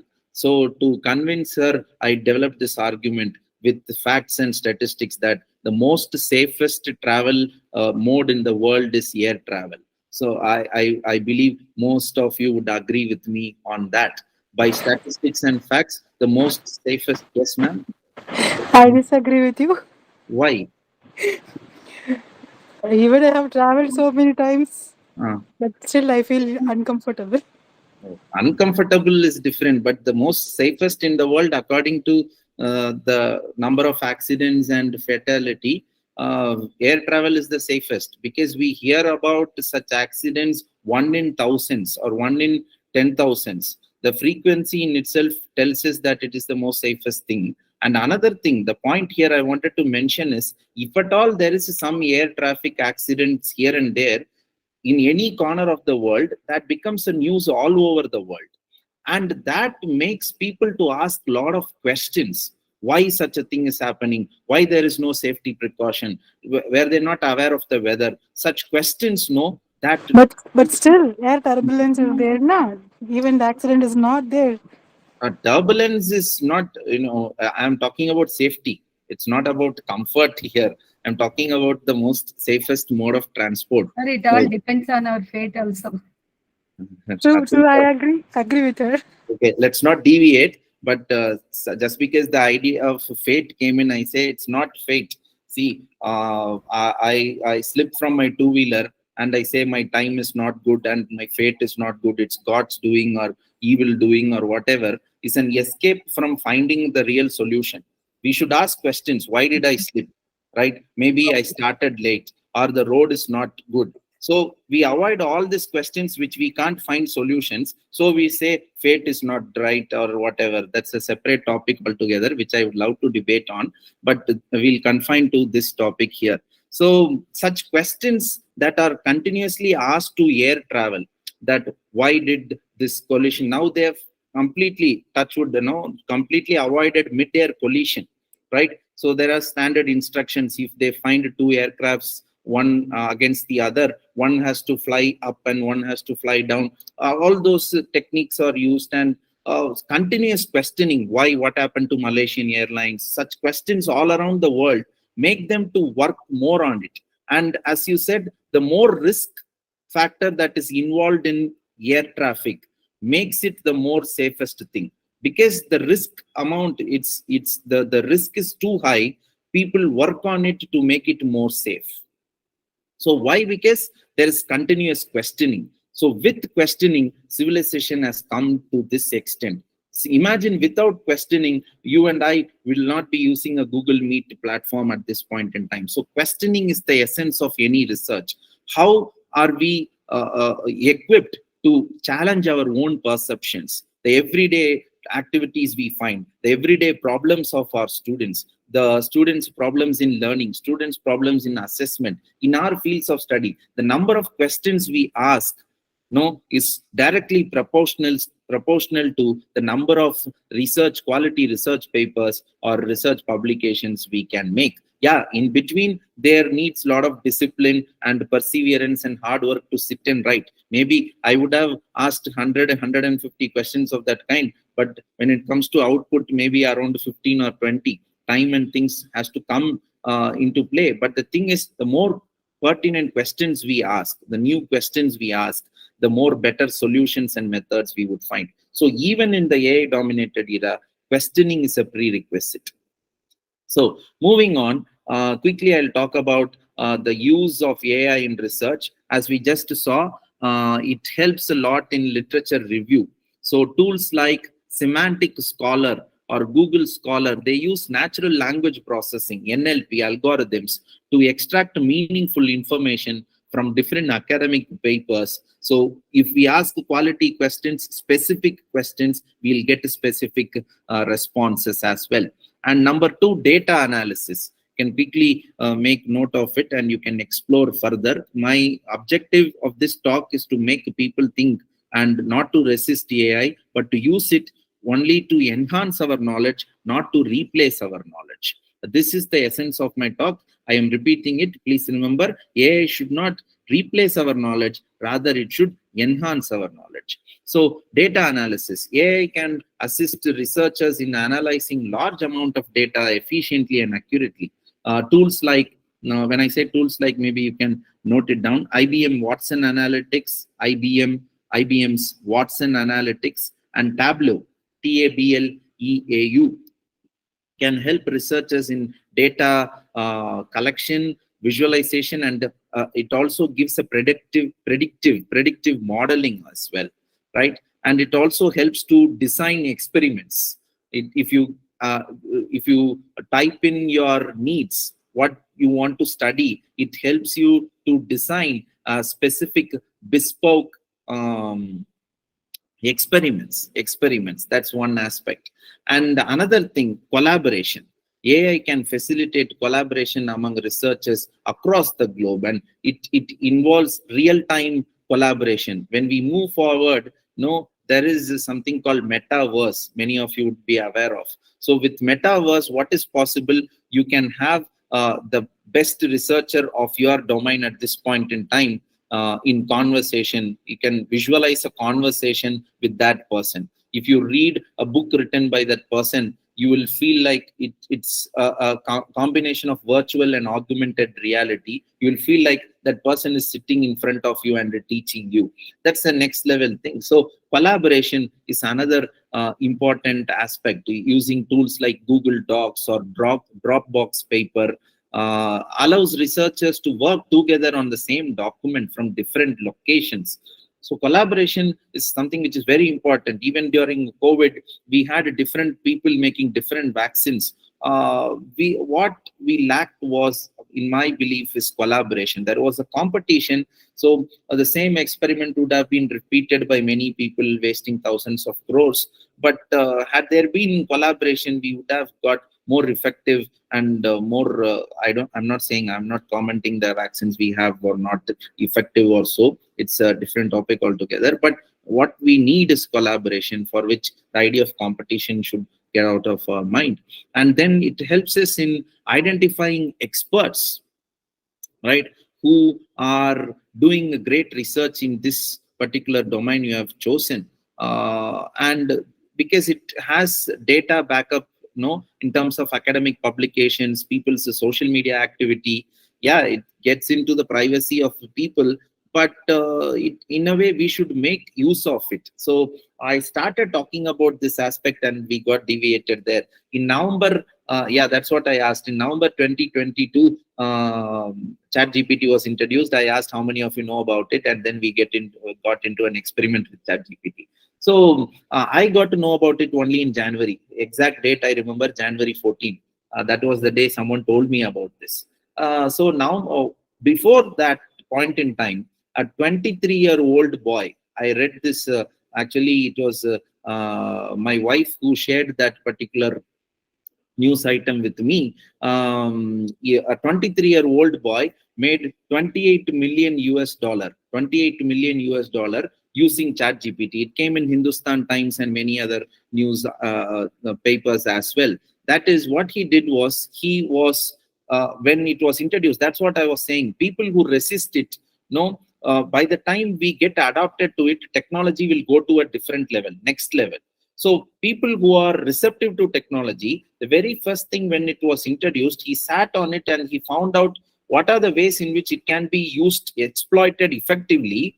He gave a basic course on Udemy, an online learning platform called Udemy, where he gave a course on basics of ChatGPT, how it can make our life easy generally. So people ranging from 20 to 60 years, some thousands and thousands of people registered for that course, and he made $28 million in a couple of months. And there is another group of people, maybe it's a warning, who would use all these technical things. They would use all these things for their betterment, and they will preach that these things are bad for humanity, these things are negative things. They are hypocrites. Don't trust on them. Those people who condemn all this will be very much using it, right? It's like some teacher who uses 10, 20 years back, uses bazaar guides to prepare their lectures, but will tell the students not to use it. The real idea is, if students are using it, their job will be questioned. No, students' ignorance is our bliss. Even when I was last night, when my wife and myself, she is also a professor, we were talking how teachers can stay relevant. If ChatGPT can do this much, how will students listen to us? So the solution we discussed was, knowledge was found all the time. There were libraries. When no other entertainment was there, libraries were there, everything was there. But those who are interested in studies only read it. Others did different things. So that ignorance will be the advantage for teachers. ChatGPT can do different things. Tomorrow I want to teach a lesson, teach an essay on consumer and culture under cultural studies. It's not that only if interested students, they go to ChatGPT and find the summary of those, will be informed. And it is highly impossible, because with the technology, they are busy with many things. Students are busy with many things, so they will not find time to be proactive and learn all this. That gap is what will be exploited by teachers. So what we access today, my supervisor used to tell me, students will access it tomorrow. What if they access the same source a day before the teacher? What will happen to the teacher? These are the questions we must ask ourselves, which means we should not be mere consumers of knowledge. We should become co-constructors of knowledge. We should construct knowledge. We should be in a position to construct knowledge which can be accessed through AI by different people from different parts of the world. So as I was talking about literature review, data analysis, experiment design, collaboration, expert identification, right? Trend analysis, emerging areas in your fields of study through tools like Almetric and Plumex, PLUMX. No, these are tools that would help us to identify, because they cross-check emerging trends and areas of research by analyzing large amount of data, which human being throughout a life cannot do. But AI is human created, but we have created it to that extent. And peer review and also prediction.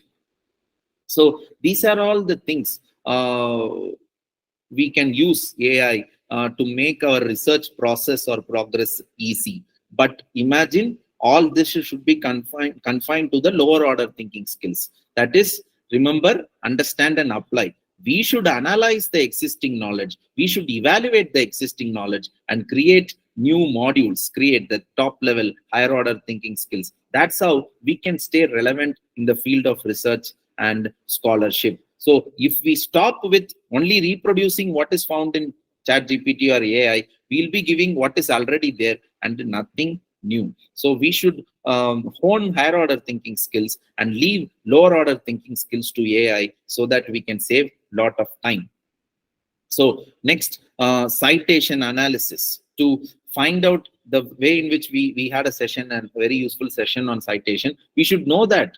So I'm not saying we should use apps to cite our things without having the knowledge of what is being done. We should know how it is done. It's like when I was learning driving long back, I had a very good driving school. I remember weekly once they would have theory classes. So one of the instructors would teach us how to change the tire in case of a flat tire, or changing the fuse bulbs of lights in case of emergency and all that, how to clean a car effectively and all that. When he was teaching, one of my other members in the group asked the instructor, these things I have a driver and people who I leave it to the mechanic, or I will leave it to the driver. Why are you teaching this to me? And the instructor rightly said, to check whether your driver is doing it right, at least to know whether the mechanic is not cheating you.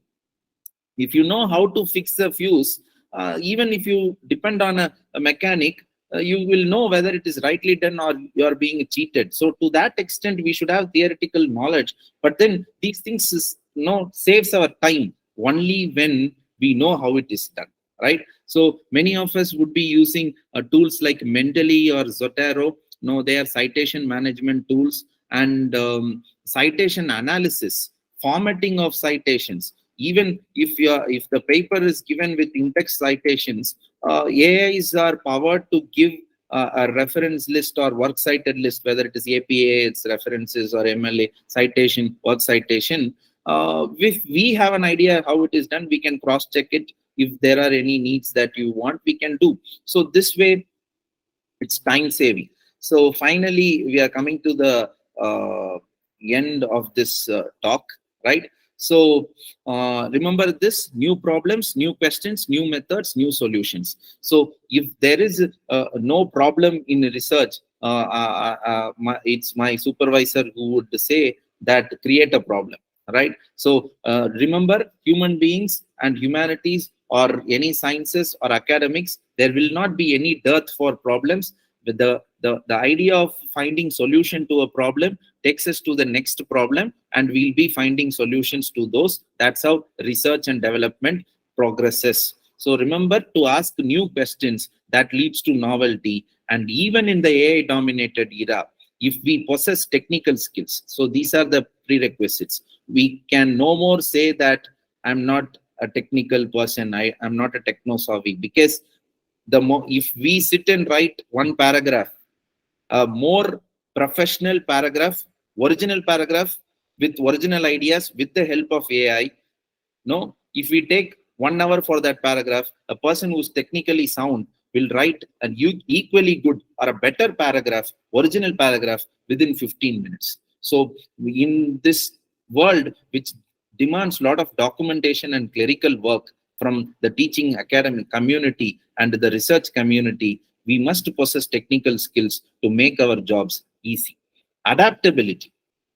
The field of AI is constantly evolving, and researchers must be able to adapt quickly to new developments in technology. That must be open to learning new skills and techniques and be willing to experiment and with new approaches. And the most important thing, critical thinking and creativity. When it comes to the 21st century skills, the 4 C's of 21st century are communication, collaboration, critical thinking, and creative thinking. So critical thinking, whatever is said to us, whatever we read, interact with the text, there is one beautiful text by name, Truth in the Age of Social Media. Truth in the Age of Social Media, written by Girish Balachandran. Truth in the Age of Social Media by Girish Balachandran. It talks about how we get to see information which we want to see. For example, I have a sympathy with a political party. My news scroll or my YouTube scroll or my Facebook or social media scroll will mostly give ideas that supports the party. We might think, oh, this is the reality of the world, but it is algorithm, right? Facebook used that algorithmic timeline based on recommended views. Twitter used it in 2016. Till then, Twitter used to give only the updates based on the last one, the recent one. But after which they changed it, the most seen. That's why many tweets became viral and all that, right? So we will be seeing things which we believe in and we think, oh, what we believe is right. But we are insulated into that belief. That's what Girish Balachandran says. So it can cause hatred. It can cause communal violence. So whenever a message is received, think critically, talk to the text. Why is it here? Check for its authenticity, credibility. That's very important in this post-truth world. Because in the morning, I come across something, I'm emotionally satisfied with the message. I share it. And my students see, oh, sir says, then it should be true. They share it with their groups. And it goes like this on and on. So talk to the text, whether it is true. Check for its credibility. And I will add one more point to it. Whatever information we get, not only stop with checking for its authenticity and credibility, but also ask, what is its purpose? Sometimes, even if it is true, if we share it, that may spread hatred. So let's not do it. Say, for example, there will be some politically motivated communal violence nearby. And if I share it, that may cause communal violence everywhere. So even if it is true, it is not wrong to hide that truth because it leads to goodness. This is critical thinking. We need to apply all this. What is the purpose of the message? Is it aimed at love or hatred? So all this we should ask to the information we get. So there is information explosion and information anxiety, but we should not stop with sharing out of anxiety. Even in our research papers or in our daily life, we should interact with the text. Critical thinking is the key requisite. So technical skills, adaptability, critical thinking, and ethical awareness, right? So intellectual honesty, that's what I was talking about. Collaborative skills, and then persistence and resilience, because persistence and resilience, everyone are using AI in the research can be complex and challenging. Researchers must process persistence and resilience to overcome the challenges that we face because of AI's dominance, to use AI before it exploits us. That's what every technological advancement is aimed at some good.